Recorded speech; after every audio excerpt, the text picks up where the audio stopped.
आज नर्मदाको बर्थडे।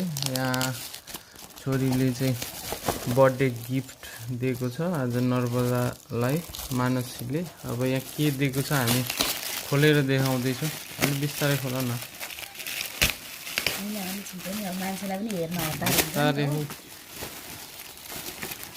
राम्रो बक्सा कस्तो मजाले गिफ्ट प्याक गरेको छोरी। सरप्राइज गिफ्ट आएको छ यहाँ छोरीको। भन्ने म थाहा पाउँदैन गर्नु। यता रहेछ है गाइस।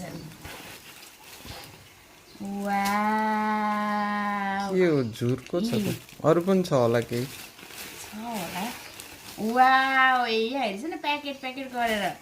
अझै छ। वाउ अब यहाँ भित्र पनि के छ म देखाउँछु ल। कस्तो नखेलिएको। ओहो माय फेभरेट।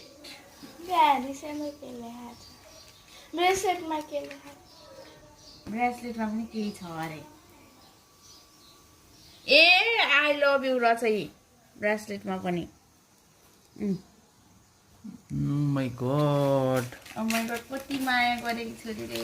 ओहो झुम्का गिरा रे। झुम्का गिरा रे। कसले यस्तो आइडिया दियो तिमीलाई? बरेलीकी बजारमै गिरेको झुम्का यहाँ आइपुगेको छ।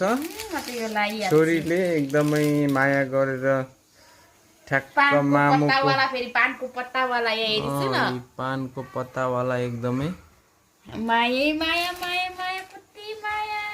लु सरप्राइज एकदमै म त लाइहाल्ने हो गिफ्ट छ हैन। यो बाबा हजुरले दिएको, यो ठुलो मामु हजुरले किनिदिएको अस्ति नै। अनि यो के अरे यो झुम्का यो ब्रासलेट छोरीले दिएको। आज त म सबै गिफ्ट मात्रै लाउँदैछु। लु जन्मदिनको धेरै धेरै शुभकामना। स्वस्थ रहनु, खुसी रहनु, मस्त रहनु, सुस्वास्थ्य एवं धेरै दीर्घायुको कामना। सोचे जस्तो बनोस् जिन्दगी हैन। छोरी के छ भने यहाँ हेर्छ न बुवा हजुर।